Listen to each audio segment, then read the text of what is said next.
The Locked On Podcast Network presents the Big 6 in 60. The 6 biggest national sports stories from the local experts of the Locked On Podcast Network. Get the real story, why it matters, what's next, who wins the big game, and more, all in 60 minutes. The Big 6 in 60 starts now with the biggest story in sports. Just because it was against Buffalo Bills backups doesn't make Caleb Williams' performance on Sunday any less important or reassuring. You are Locked On Bears, your daily Chicago Bears podcast. This two-drive performance we saw from Caleb Williams and the starting offense was exactly what we were looking for. Like, this to me is like proof of concept that, hey, this can work, and when it works, this is what it looks like. And that is true whether it's against backups or whether it's against starters, whether it's a preseason game or not. Like, the impressive parts of this for me were the parts that are, I guess maybe I'll say the most impressive parts, or the parts that are sort of irrespective of the opponent, the things that are largely in the Bears' control, right? Like, I'm not going to get too fired up specifically about, like, you know, the touchdown pass to Olamide Zaccheaus, right? The little slant route, and then Zaccheaus makes a guy miss and runs away to the end zone. Like, yeah, against starters, that play is not a touchdown. But that's not the important, like, so I'm not going to get, like, impressed, like, oh, wow, they look at all the playmaking that they had after the catch. Like, okay, that's the kind of thing that's maybe a little bit more opponent dependent. But the things about this starting offensive performance that I was so encouraged by is just how structured and in rhythm Caleb and the offense looked. They came out passing fast and furious, and I think that was pretty intentional by Ben Johnson. I think it was 3 straight passing plays before their first run had a holding penalty, and then they passed again right after that before finally getting another run in there. But they only handed the ball off, I think technically only once on that opening drive, because one of the handoffs was called back by a penalty. So they very clearly wanted to come out throwing and get the passing game into a rhythm, and that happened very quickly when it comes to, like, timing. So, you know, first play out of the gates, a roll out to the right to check down to Loveland. Like, that's not so much like footwork timing as it is just sort of like, hey, let's get something moving. Let's complete a pass. Let's move the ball forward in the passing game. But then, like, next play, it's like 5-step drop, hitch, fire, seam to Cole Kmet. Like, on time, crisp footwork, accurate delivered ball, over the top of the underneath coverage, exactly where you want it to be, exactly how you want it to look. And then right back, like, 3-step drop, curl route to DJ Moore, right on time. Ball is out when it needs to go there. It's synced up with the footwork in the way that we've heard Ben Johnson hammering home over and over and over again. And maybe those are some of the things that at first we talk about Caleb Williams taking some time to adjust to and adapt to. But very clearly, when they threw a bunch of things on Caleb Williams, right? They were having him work through all this stuff. Now we get into a preseason game. We scale it back down, right? And we go curl route. We go slant route. We go roll out. Right? Simple, basic concepts that they know Caleb Williams can handle, and they execute it to near perfection there. Like, of course, you know, he missed a pass. There was a throw behind the running back that he was kind of not on the same page for, and there was another one that when he was under some pressure or he scrambled to the right, threw it to Zaccheaus, it was a little too low and he couldn't catch it. Like, this was not, you know, literal perfection, but in terms of, like, the different things we really wanted to see from Caleb in terms of progress and growth and taking in the offense, that to me came through loud and clear and was a lot less about it, whether it was backups or starters, right? Stuff that happens after the catch or exactly how tight the coverage is here and there. Like, to me, it's not so much, that's the stuff that's not as meaningful as important here, but it's the footwork, it's the mechanics, it's the delivery. And then, like, we see little glimpses of Ben Johnson, I don't even want to say wrinkles, but like that slant route to Zaccheaus. I think Greg Olson pointed it out where they did a switch release where Zaccheaus was like on the inside, and I don't remember who the other receiver was on the outside, and then the outside guy goes in and the inside guy goes out. They switch, you know, but then Zaccheaus essentially starts inside, goes to the outside, and then slants back to the inside. And you see, like, the route concept and the route running help create that separation. So it ends up being just an easy slant for Caleb Williams, but for the defense, they don't know exactly where Zacchaeus is going. It almost looks like a double move at that point in the process. Or there was the second pass to Colston Loveland, that sort of like in route over the middle of the field, where it's the concept is just a high low and it's like a layered read. It's right there where Zacchaeus kind of runs a curl and then Loveland goes behind him, and Caleb is basically able to read two receivers at the same time while looking in one direction because they're sort of just stacked over each other visually, and he just kind of has to read, if they go for the underneath guy, I throw it over top. If they go for the over top guy, I throw it underneath. Like, it's stuff that shouldn't be too difficult or crazy innovative from Ben Johnson by any means, but it's just stuff that, it's the basic stuff that was missing from the offense last season that's just so refreshing to see Caleb get to execute this kind of a structure that works so well, even when it's some of the more basic stuff. And so that's very much independent of the opponent. And then just operational things. There wasn't any issue with getting up to the line of scrimmage with plenty of time on the play clock. There weren't delays getting guys lined up. They didn't have trouble with guys lining up in the wrong spots and Caleb needed to run over there and switch them around and say, no, you're over there. No, you're over there, moving back and forth. I don't think there were any offensive penalties there was the holding on Dahlman, I guess, but there was no false start. There was no illegal formation. Although if you watch the game closely, Braxton Jones a couple of times got away with moving a little bit early. It kind of like what Jawan Taylor in the Chiefs does, where he jumps like a half a second early and they don't usually call it. Like Braxton Jones got away with a couple of those in this game. But it just felt like from the huddle to the play coming in to executing, like everything looked sharp and smooth. And like that, if you had any doubts because of the mixed reports coming out of training camp, which I've been trying to sort of downplay on this podcast as not that big of a deal, but if you had any doubts, like this is a complete alleviation of said doubts. Now, that doesn't mean they're going to go to week one against the Vikings and fire on all cylinders and complete 6 of 7 passes and have a perfect passer rating in the first drive and drive down for a touchdown and be up 28-0 like they were on the Bills. It's not to say that because they did this against the Bills means they're now going to be a finished product week one against the Vikings, but this is their way of saying like, hey, we can do it. When the circumstances are right and the situation is right, like this can work. And now we all know what it looks like when it does work. And so we kind of have a standard to then compare regular season to and say, okay, like we've seen what this offense can look like when it's really clicking. Now let's see how often they can actually consistently have it click like that. And of course, in the preseason like this, no Joe Thuney, no DeAndre Swift. You were missing like 3 or 4 running backs in this game, and they weren't game planning for the Bills, right? So it's never going to be translatable success or failure to the regular season. And so it'll be another test to see what they do against the Vikings in week one, but to just kind of have that monkey off the back of saying, okay, we've seen it all look like it's clicking and working together. Whew, deep breath. There's the relief. The offense should be all set. Have you ever decided at the last minute to head to a ball game with friends or family? Maybe it's game day and you suddenly realize you want to be there. That's exactly where Gametime comes in. It's the easiest way to grab last minute tickets without the stress. With the money you save on tickets, you can splurge on food, drinks, merch, or even invite a bigger group to come with you. Gametime makes it possible. Gametime makes buying tickets fast and simple. Prices on the app actually drop the closer you get to first pitch, and you've got incredible last-minute deals, clear seat views, and the lowest price guarantee that takes the worrying out of buying. Gametime has last-minute tickets and zone deals for big savings, like 10% off exclusive zone deals for FIFA Club World Cup matchups. Take the guesswork out of buying tickets with Gametime. Download the Gametime app, create an account, and use code LOCKEDON for $20 off your first purchase. Terms do apply. Again, create an account and redeem code LOCKEDON for $20 off. Download the Gametime app today. Last minute tickets, the lowest price guaranteed. You are Locked On Wolverines, your daily podcast on the Michigan Wolverines. Nicole Auerbach. This is like an official from the NCAA. The prescribed penalties for the parties who contested their violations in this case are as follows. 4 years probation. Financial penalties, $50,000 fine plus 10% of the budget for the football program. A fine equivalent to the anticipated loss of all postseason competition revenue sharing associated with the 2025 and 26 football seasons.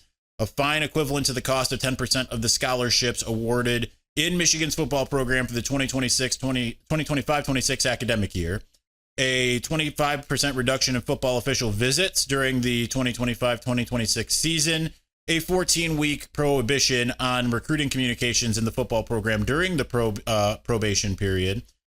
For Connor Stalions, an 8-year show cause order restricting him from all athletic-related activities during the show cause period.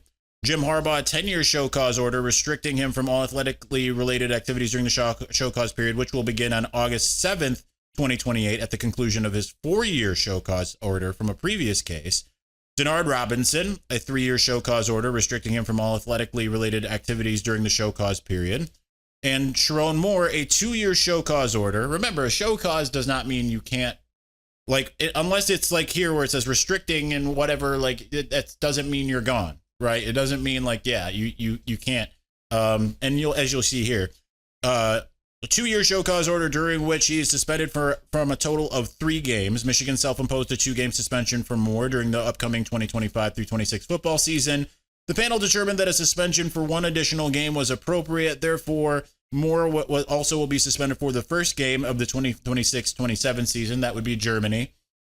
Apart from the 3-game suspension, Moore is not prohibited from engaging in coaching or other athletically related activities during the show cause period. That's it.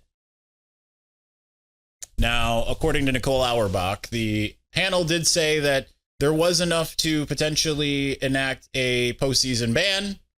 However, they're not doing it. Here's the interesting thing is, just based off of what we see here, is I think it's actually harsher than I anticipated based off of just some of the stuff that I know and still can't share. But nonetheless, it's not terribly different. I guess when it comes to the financial of it all, it is more right. There was talk as of 14. Pete Thamel put out 20. Losing any postseason revenue sharing is big, considering all of that money's they got to figure all that kind of stuff out for the players and all of that type of stuff. But it is Michigan. They'll survive. They'll figure it out. There's fundraising and stuff like that. And do they go to the Jolin and Larry Ellison Bank if they need to? I don't know. They'll figure something out. That's not prohibitive. Where I am a little bit more surprised, I think Sharon getting the 2-year show cause for essentially, because again, I know the rival fans out there want to believe, it was, they still believe there's a level of complicity in terms of everybody knew, everyone was active in it, and that's not been ever, not only proven, it's been closer to disproven than proven. It was the Connor Stalions show. That's why he got charged what he got charged. I don't agree with it personally, but that's, that's showbiz. But ultimately, what they're dinging people on, mostly for Connor and Jim Harbaugh, is failure to cooperate. That's what we were saying yesterday. That's what they're really dinging them on. With Connor, it is the bylaw. For Jim Harbaugh, it's the more so the failure to cooperate. I'm curious with Connor. It doesn't say specifically. Does any of that include time served? We'll see. Kind of doesn't sound like it, but we talked about that yesterday. If it's time served, then it's essentially a 5-year at this point. He can go about his life, but he might have to, go somewhere else for a little while. Other than that, let's just pull it up so I can continue to react kind of per each here. I think that maybe the most harmful in the current moment would be the 25% reduction in football official visits this year. You can still manage. You just got to be a little bit smarter about who you bring in, who really has interest.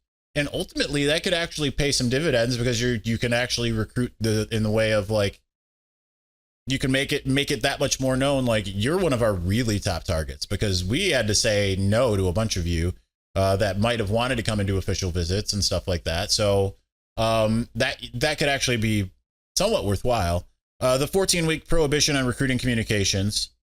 I think that's the biggest thing, is that Michigan's not going to be able to actively recruit. That's the biggest thing in this whole thing, in my opinion, because Stalions not with the program. He's not in college right now. Jim Harbaugh never coming back to college. Certainly evident now. Denard Robinson. Yeah, it is what it is. And then Sharon Moore, the 2-year show cause, I think is interesting. Adding a third game.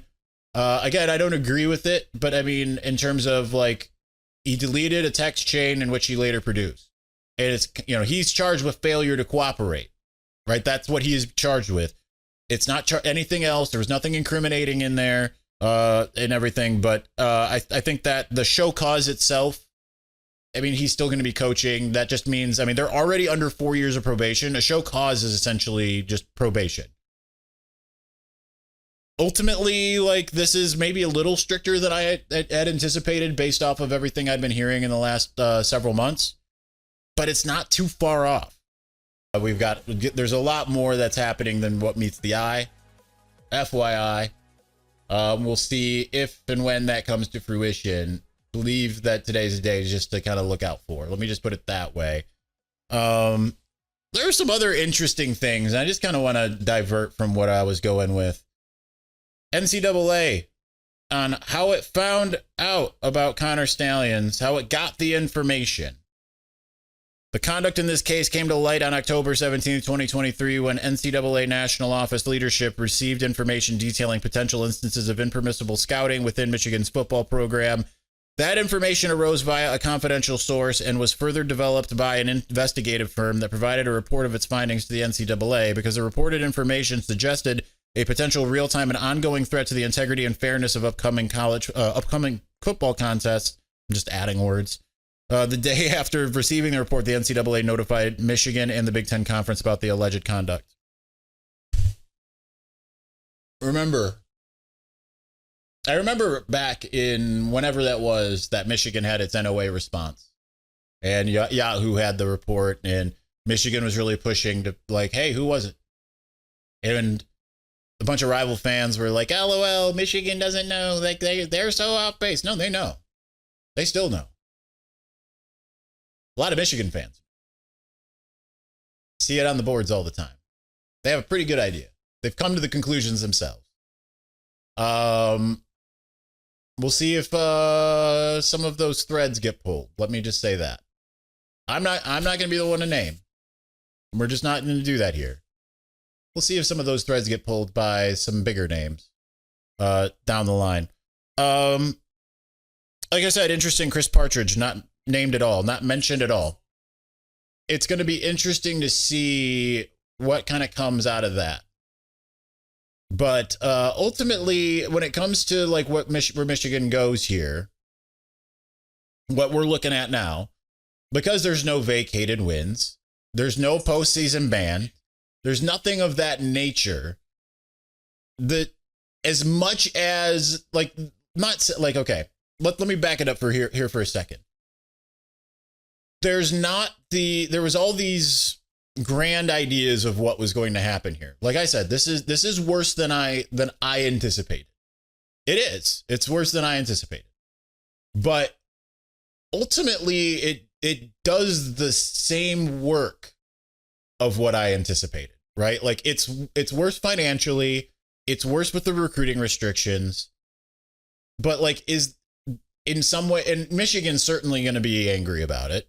I don't think any of this is anything they're going to appeal and or go to court over.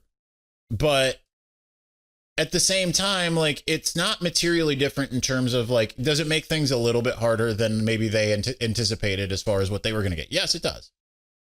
But is it worth fighting over? I don't think so. Is it make like the day-to-day materially different as they continue to go through everything? No. Does it do anything to the national championship or the 3-year run? No. I think, like I said, what will be interesting is what happens from here, because I do believe that there is something that will happen from here. Is this enough to give rival fans enough for them to continue to go cheating? Well, here's the thing. They were going to do it anyway. They just always were. It didn't matter if the NCAA came out in full-throated defense of Michigan. It didn't matter if the if the NCAA gave Michigan the death penalty. Once all of that came out, that's just going to be the reality.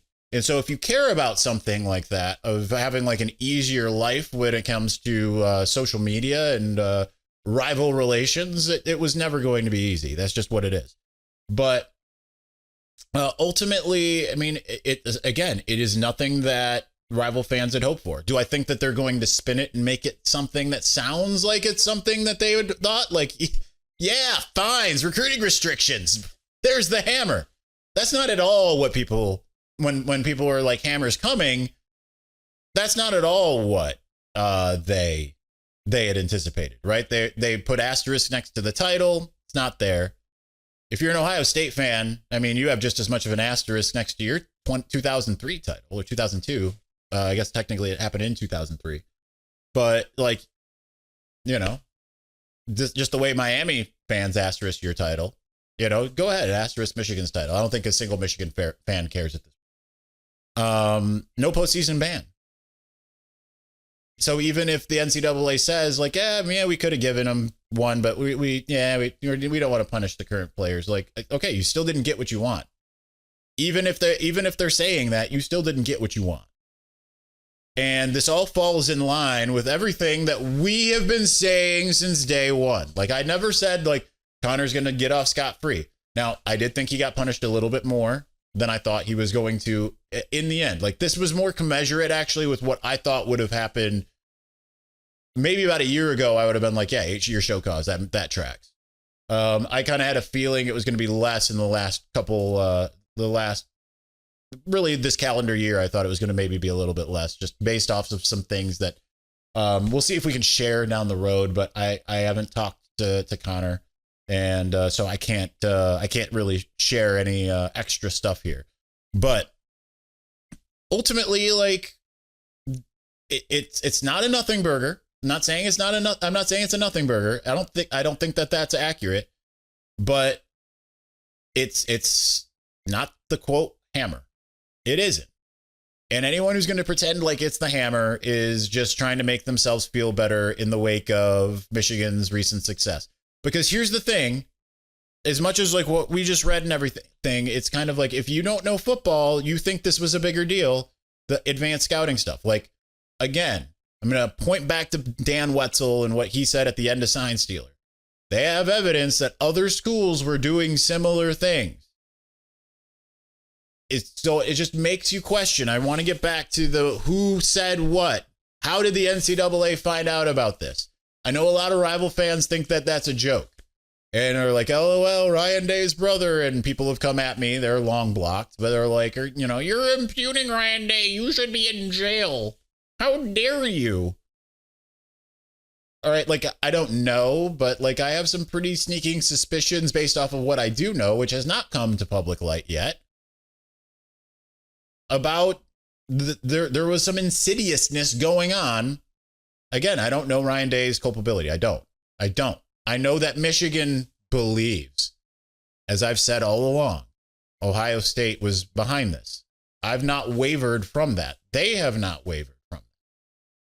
We'll see what comes to light down the road here. But ultimately, when it comes to moving on, yeah, Michigan better be squeaky clean. It's generally been that. NCAA is going to be looking under the hood for the next 4 years. Sherrod Moore has got to be real good for the next 2. Are the Milwaukee Brewers really this good, or was this winning streak a fluke? You are Locked On Brewers, your daily Milwaukee Brewers podcast. Part of the Locked On Podcast Network, your team every day. Let's get to the fluke thing here. With the Milwaukee Brewers, you don't fluke or get lucky into a 14-game winning streak, especially since you had an 11-game winning streak last month. I will say this, though. Something appears to be in the air with the Milwaukee Brewers. I mean, the Brewers have a good team. They have, I think, better talent than we wanted to give them credit for in the offseason. Some of these guys are getting better. Some of these young guys. This pitching staff is great. The bullpen is great. They keep losing guys, and their substitute players come in and get called up from Nashville, and they contribute. So I think this is a good baseball team. Yeah, there's got to be something in the air. I don't know. Like Frelick on Saturday night, that ball bounces off him and goes over the fence for a ground rule double. That ball stays in the park. There's a man at third with one out, and that gives the Reds all sorts of different options at that situation. Hey, lay down a suicide squeeze bunt. They could do whatever. But yeah, I feel like the Brewers have had the baseball gods on their side. They have.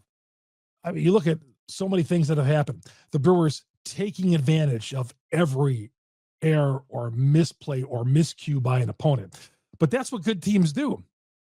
But it seems like the Brewers were doing it at such a high percentage. And I get it, where somebody would say, are the baseball gods going to pay them back? Are the Brewers going to continue to get their bounces? Because yeah, we all love the Milwaukee Brewers, but let's face it, they got a heck of a lot of bounces in this thing. They do. A lot of things work their way. Lockridge, they trade for him. He comes in and took away a 3-run home run today.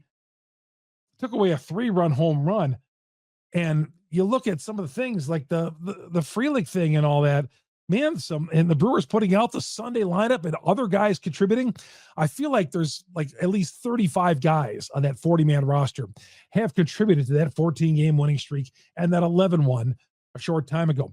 What did Murphy say over the weekend? Yeah, 8 players remain from the opening day roster right now are on this team. Back when that team started 0-4. So yeah, I think there is something to the fact that, yeah, I think the baseball gods were on their side, and they did get some breaks. Now I'm worried because, you feel like sometimes in sports, once you get a bunch of breaks, all of a sudden those breaks go the other way. And more times than not with teams in our state, seems like the breaks usually go the other way once postseason comes across. But no, this was not a fluke. This was a great run by the Milwaukee Brewers, and they're a very good team. And I'm expecting them to do well in Chicago again this weekend as they start the series. We'll talk about that coming up here in a little bit. But when Contreras hits that home run in the top half of the 9th inning, what more can you say about these guys at that point? They're down a bunch of relievers today, Sunday, and they have to go to Tobias Myers. They needed a long start from Quintana, and they got it. He pitched into the 7th inning. May have ran out of steam a little bit there in the 7th inning. Going into the 7th, he was at 89 pitches into the 7th inning. He was at 89 pitches. So, I mean, for him to go out there and do what he did, fabulous. Tobias Myers came in, and I thought he did a heck of a job. Some of you guys are criticizing why they brought Grant Anderson into the game. Murphy doubled down on it at his post-game press conference, which a manager usually does. He's not going to say, well, you know what, I should have stuck with Myers. I would have liked to see him stick with Myers as well. But who are we to question Murphy at this point? Whatever lineup he throws out there, whatever pitching changes he does, whoever he decides to pitch, we should be all aboard blind faith with Murphy because he's been not that good, that great as a manager. But yeah, we'll see if the Brewers can get back on the winning track on Monday and have some of these same things happen. Again, there was a time here, like last weekend, they were losing a player a game. And then we find out to start the weekend on Friday, the Brewers lose D.L. Hall, who's been really terrific for the team. D.L. Hall got that oblique thing going on, and he had to go on the injured list. So it's like all that stuff. Mizorowski looks miserable, and D.L. Hall looks miserable to start on Friday in relief of Mizorowski. But then he bounces back and is fantastic. And at one point this weekend, what'd they do? Set down 32 straight Reds after they got out to that 8-1 lead? I mean, phenomenal. So them taking 2 or 3, yeah, I've always say going into a series, you got to take 2 or 3. I was hoping to sweep, keep this thing going because they were that good. But gosh, when Contreras hits that home run, me and my son, my 14-year-old, just looked at each other. And he goes, Dad, come on. And even him was like, this team cannot lose. I mean, they're getting ace and king on every dealer from the blackjack table. Every time they go to a different table, bring in a different opponent, bring in a different dealer, and that happens. Now, when Grant Anderson got that out in the bottom of the ninth inning to send us to the 10th, I thought he's got a strikeout. I thought, okay, here we go. But, yeah, obviously Grant Anderson's not the preferred guy there. You'd like to see McGill and Abby or somebody else, but Grant Anderson's the last guy you want to see pitching that spot. He's done a nice job for him, but I mean, there's better arms you can go with right there, you think. But they were down, and the Brewers on a stretch of 19 games in the next 18 days. So I get it. You got to win today, but those guys were not available today. Also, Anderson, I don't mean to cut him some slack here, but I'm going to. Tough spot for him. Tough spot for him. Put in that spot. He got a 14-game winning streak. I know he's a major leaguer, but he was asked to carry the load there, right there. And as I always say, when the Brewers do lose, and they don't do it often, it seems like when they do lose, it's a low-scoring game. They needed to score more runs offensively. Now, they put out the Sunday lineup. I'm not going to complain about it because the Brewers have won with the Sunday lineup. Andrew Monasterio leading it off. In the past, I might have complained about Monasterio in the leadoff spot. The guy hit a 3-run homer on Saturday night. I mean, there's another one. I mean, Monasterio. Again, I see a lot of this on Bob Uecker. He's got his hands on this team. Something's going on. But Monasterio hits that 3-run home run on Saturday night after sitting on the bench for 3 hours. Not a home run hitter. He ambushes the first pitch for a home run. And they go on to the 6-5 win. Friday, they get down 8-1. A buddy of mine who's a fan of the St. Louis Cardinals messaged me and says, who you guys been beating, minor leaguers all year? Is that how you guys got to this record? I didn't hear from him the rest of the night. When about 45 minutes later, the Brewers had a 9-8 lead and go on to a 10-8 win. Keep doubting these guys. Just keep doubting the Brewers. I am all aboard. First loss of August.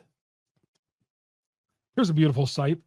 Milwaukee, 7.5 game lead on Philadelphia, 7.5 on the Dodgers, 8 on the Cubs. I'm looking at the whole league right now, not just the division. I'm trying to get that top seed. So, yeah, I'm going to be updating this. This is how I look at, like, all these teams are in the same division right now. The Brewers, Phillies, Dodgers, and Cubs. Okay. It's no longer just the Brewers and Cubs. It's the Dodgers and Phillies as well. Just like it was last year when the Brewers are trying to catch the Dodgers and Phillies. Brewers have a 7.5 game lead on the Phillies, 7.5 on the Dodgers, 8 on the Cubs. Got to get a top 2 seed. And for the Cubs, we'll talk more about the Cubs series coming up here in a little bit, but they're playing for a wild card. Funny, because I said that about the Brewers 2 months ago too, but I really think they are. So, Brewers continue this road trip. Quintana, I just thought, man, he was grooving. First inning, Reds put 2 guys on, and I'm thinking, oh no, here it comes.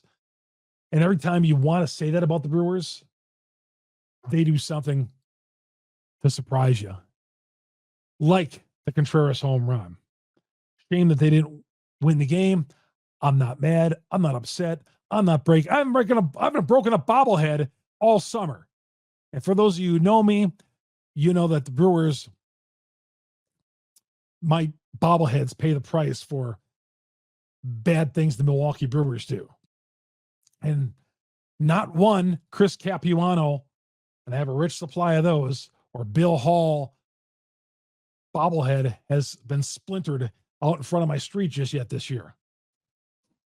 See what happens at this Cubs street. But I can't get mad at these guys. I can't get disappointed. I look at that record, 78-45, and think, wow. You know, when you're talking about comparing them to teams from 90 years ago in the National League, another streak starts Monday. That's what I say. Quick turnaround, little 6-hour drive for some members of the media from Cincinnati to Chicago. Team takes a charter.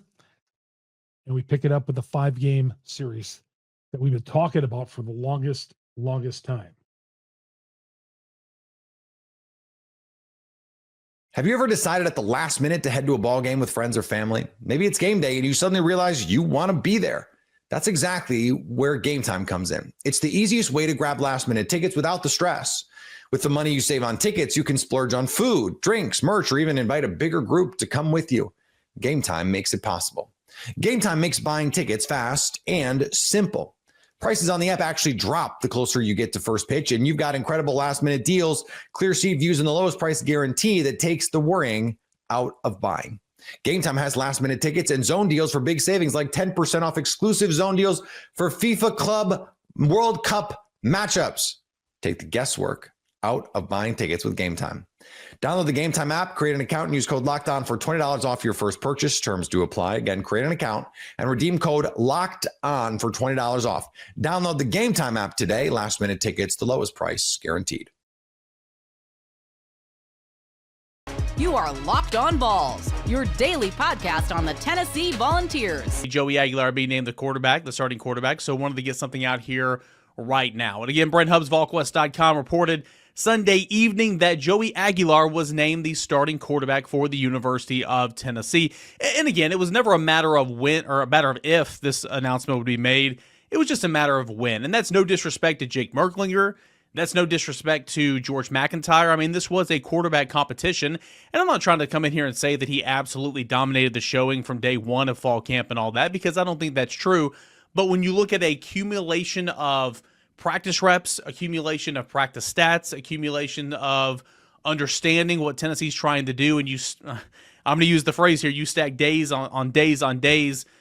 It was apparent here towards the end of fall camp as the Volunteers move into mock game week that Joey Aguilar was going to be the guy. So you're moving into mock game week.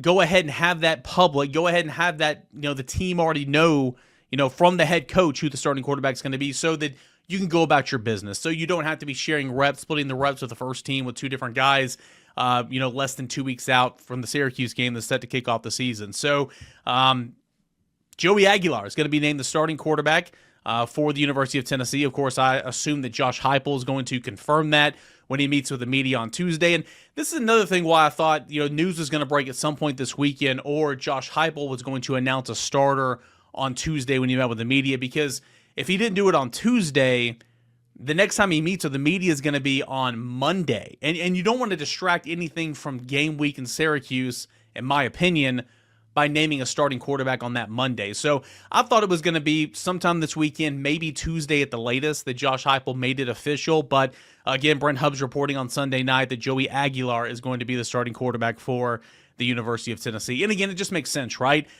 Joey Aguilar, and I'm going to do this a little 2-segment, little bonus content show here, and we'll kind of go through the journey of Joey Aguilar from where he came from to being the starting quarterback at Tennessee, and kind of where he's been and what he's done throughout his career. But the guy's played a ton of football, not in the Southeastern Conference, not in the Power 4 landscape, but he has played in FBS, played 2 really good seasons at Appalachian State in the Sun Belt, played 2 seasons at junior college, and is from California, where he was a standout in his junior and senior season in high school, and it provided him the opportunity to go on and play quarterback at the next level. So again, it's more experience than that of Jake Merklinger, who appeared in 2 or 3 games as a redshirt or as a true freshman last year.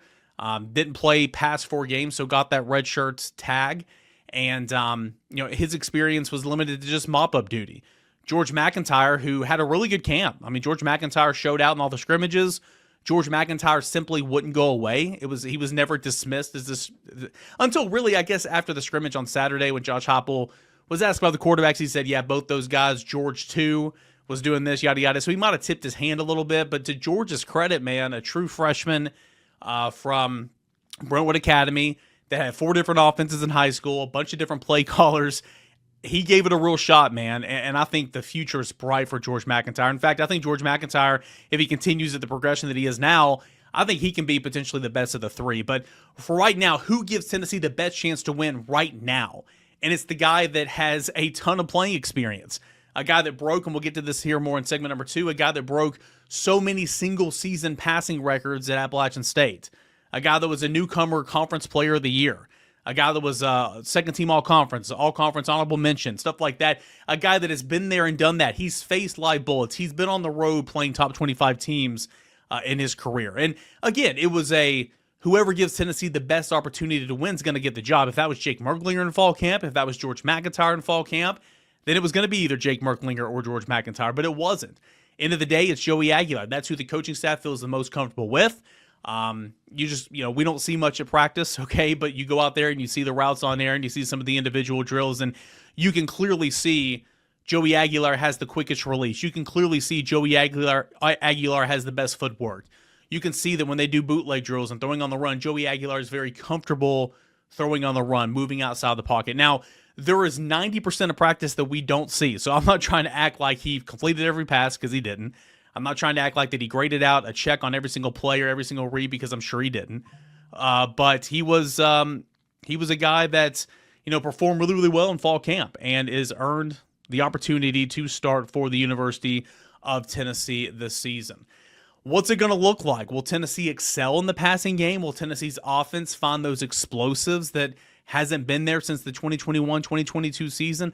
I don't know. There's still tons of questions, specifically at wide receiver. Braylon Staley's missed a lot of practice here lately. Chris Bradlow's missed a lot of practice here lately. Mike Matthews has been limited all fall camp. What's Tennessee going to get in true freshmen? Travis Smith, Bradarius Jackson. Can Amari Jefferson add anything? What about Joakim Dotson?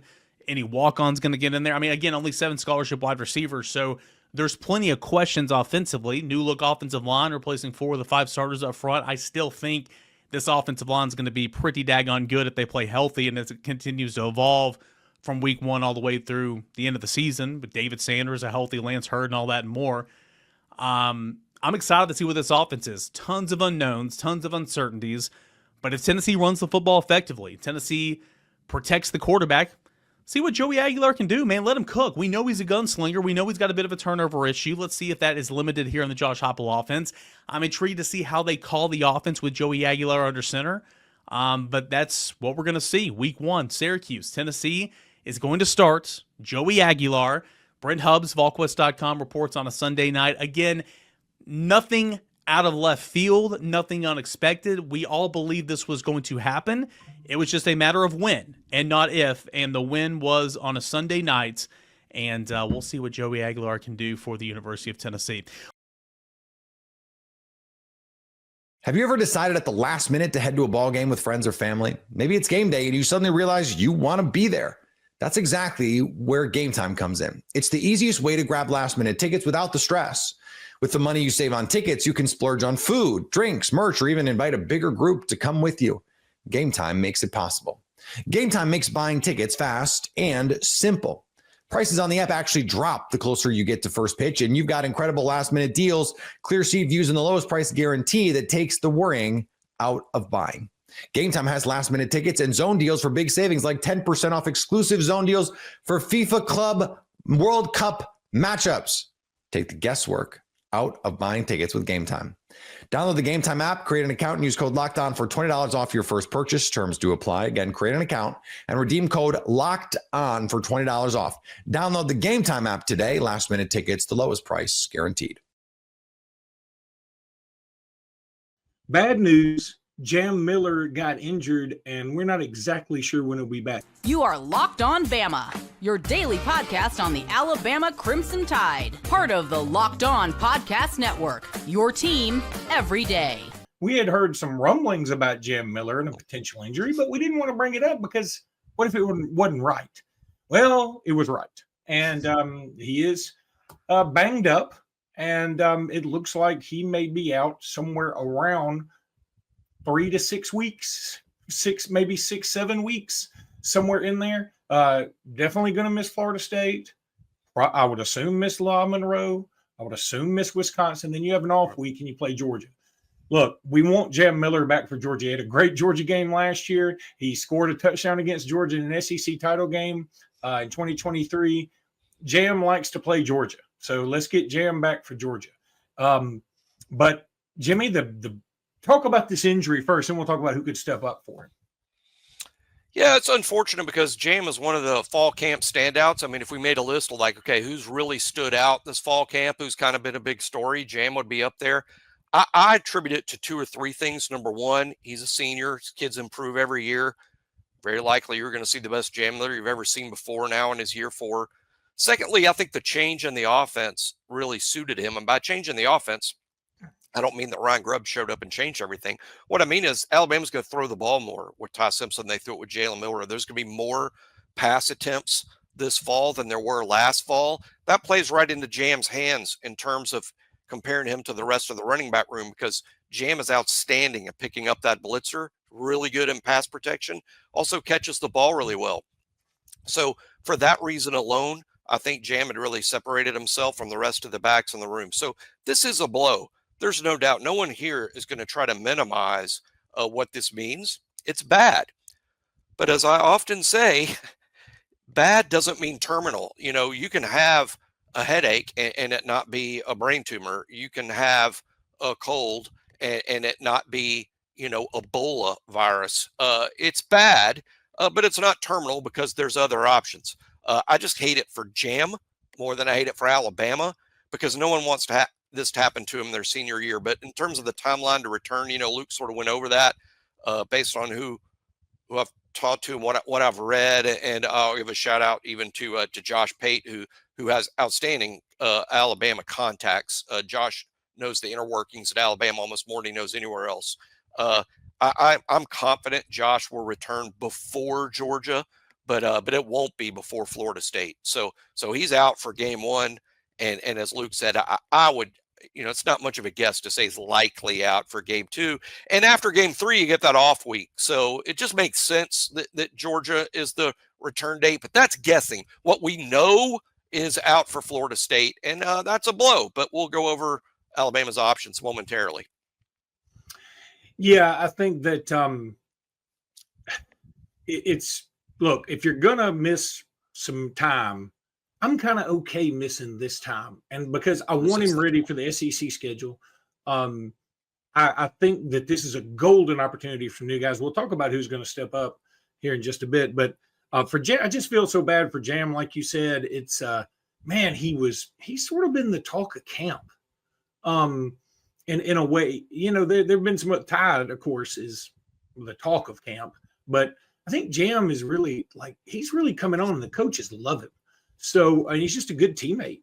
So I think that it's a shame, but this is a golden opportunity. I mean, Homer Simpson once said the Chinese have the same word for crisis as they do for opportunity, crisatunity. So, you know, there's some opportunity for some other guys here. Daniel Hill, that's the first one that jumps to my mind. Richard Young, now that's going to be the guy a lot of people just assume gravitate towards, but I'm leaning more Daniel Hill here. Now, another guy who I think cannot be discounted is Dre Washington. How great is it to have him on the roster now? A guy that's played a lot of football. No, it hadn't been in the SEC, but he's an older, experienced veteran, a seasoned veteran, if you will.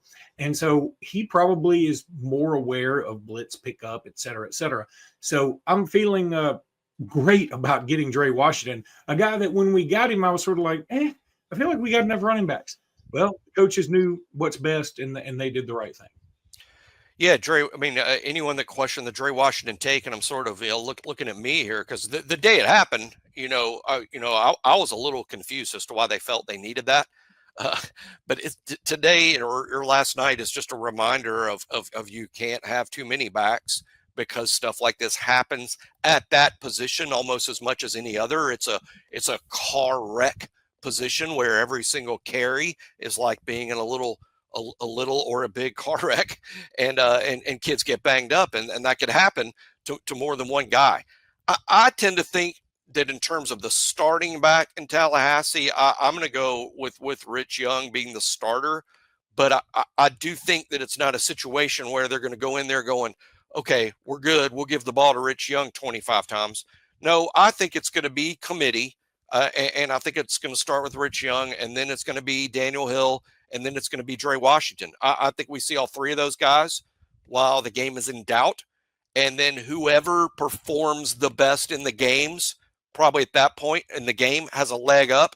for Louisiana Monroe the next week. But I tend to think it'll be Rich. I asked someone who was there, like yesterday, who was the second back, with the ones, who was the second back when Jam was out. And by the way, Jam's injury happened very late in practice.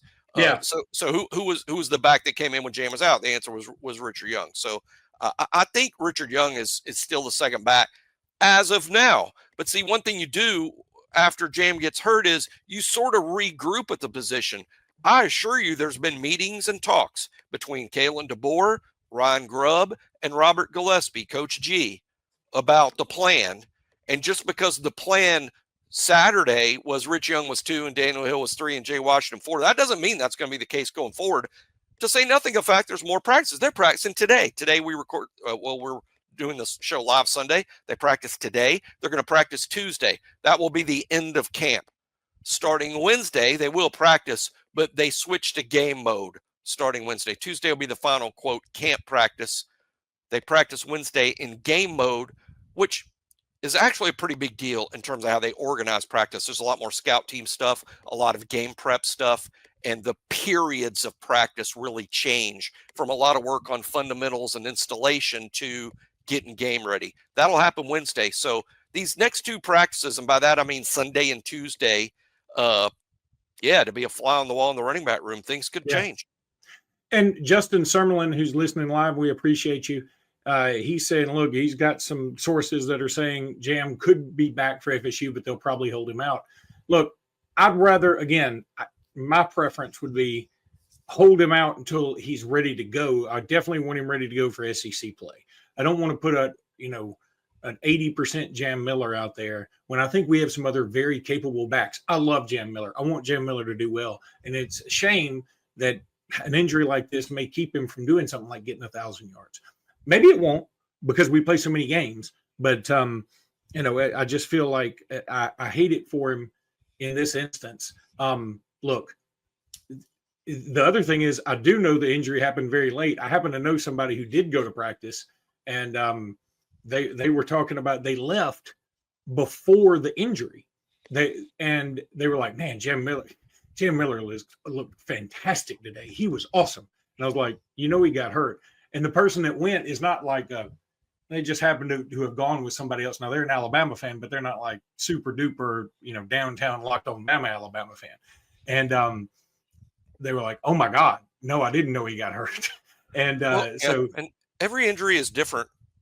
Y'all all have seen this in games. I think there's just an inclination when there's an injury that's so bad it might cause people to lose games. There's this photo or a film you put in your head of what that must have looked like, and Jam's all laid out, and Jeff Allen and his crew are all around him, and they're with the smelling salts and everything else. It wasn't like that at all. From my limited understanding, I was not there. My limited understanding is he walked off the field under his own power. As a matter of fact, some people in the stands thought he had hurt his hand because he was holding his hand. Well, in retrospect, now that we know it's an upper arm injury, he was holding his hand perhaps to stabilize what was going on his upper arm. But people literally thought he just hurt his hand. He walked into the training room with trainers, but under his own power, again, holding that hand. And some people there thought, boy, Jam must have cut his hand or something. It wasn't obvious that the injury was significant. And I think that's why Kalen DeBoer didn't mention his press conference, because it happened at the very end. And because Jam looked okay walking off the field, Kalen himself may not have known the severity of it until the x-rays and stuff came back later in the day. That's why Kalen wasn't hiding it. He may have only known, boy, Jam got banged up there. We're looking into it. That's all he knew. So he didn't want to say anything. Yeah, and I totally get that. And look, I mean, you want to be sure when you say stuff like this, because one thing you don't want to do as a coach, go, boy, Jam took a shot late, and we're real worried about it. It just, you don't want to do that. It just causes a lot of panic. Have you ever decided at the last minute to head to a ball game with friends or family? Maybe it's game day and you suddenly realize you want to be there. That's exactly where Gametime comes in. It's the easiest way to grab last minute tickets without the stress. With the money you save on tickets, you can splurge on food, drinks, merch, or even invite a bigger group to come with you. Gametime makes it possible. Gametime makes buying tickets fast and simple. Prices on the app actually drop the closer you get to first pitch, and you've got incredible last-minute deals, clear seat views, and the lowest price guarantee that takes the worrying out of buying. Game Time has last-minute tickets and zone deals for big savings, like 10% off exclusive zone deals for FIFA Club World Cup matchups. Take the guesswork out of buying tickets with Game Time. Download the Game Time app, create an account, and use code LOCKEDON for $20 off your first purchase. Terms do apply. Again, create an account and redeem code LOCKEDON for $20 off. Download the Game Time app today. Last-minute tickets, the lowest price guaranteed. The New Orleans Saints swap players in a win-win trade with one of the last teams you might expect.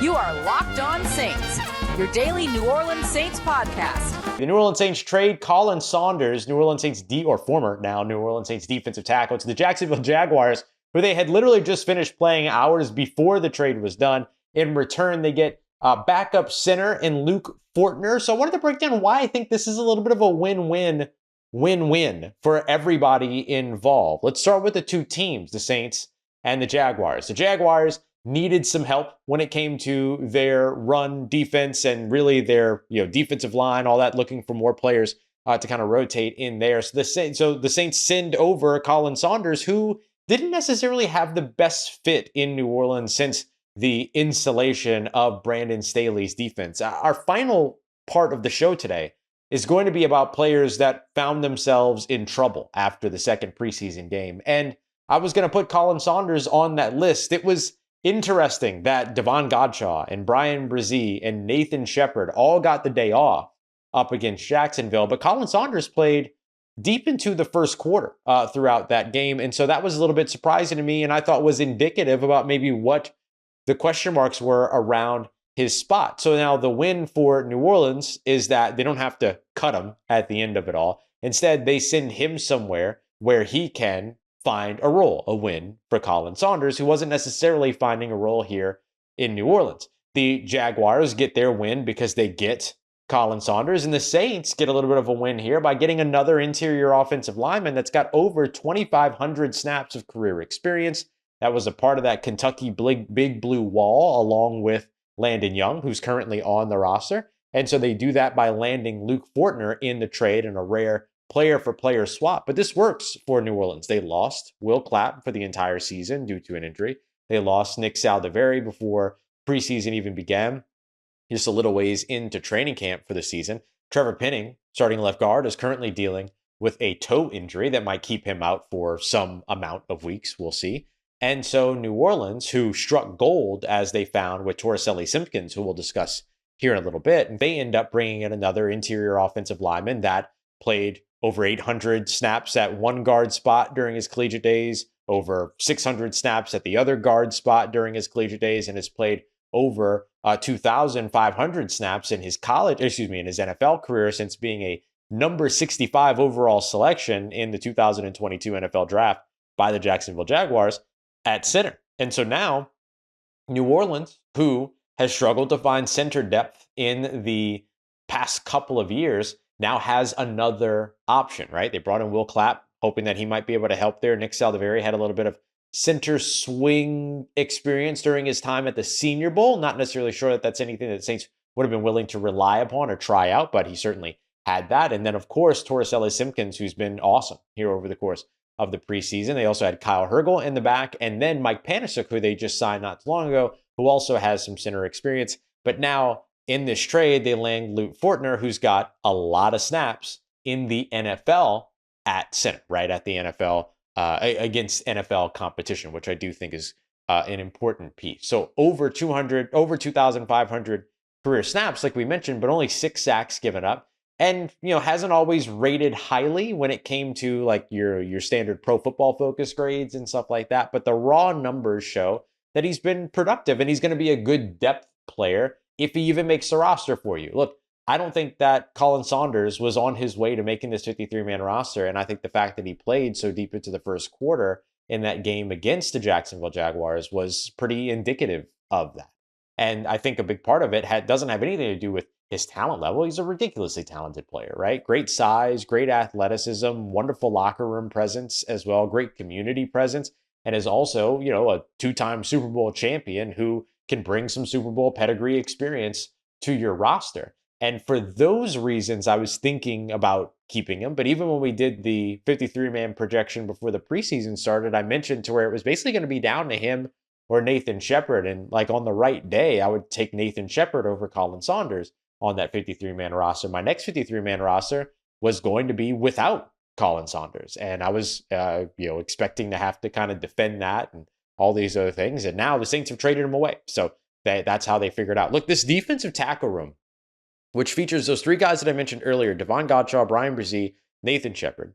But then you have all these other really talented players. A third-round pick that you just invested in Vernon Broughton. You bring in a John Ridgeway last year via trade. Christian Boyd has really stepped up over the course of these last couple of preseason games and throughout training camp as well. And you end up with all these other guys that are still there too that can stand up for you and be sort of 3-4 defensive ends, like a Jonah Williams, for instance, and that can do a little more. And I know I didn't name everybody, but you get the idea here. The Saints had a lot of work to do if they wanted to cut down this defensive tackle room. And don't forget too, they just recently added Jaden Peavy to kind of add to that as a 6 foot, 300 plus pound guy. He's big. He's a big 6'5", actually, big dude. And so now you have all of these options.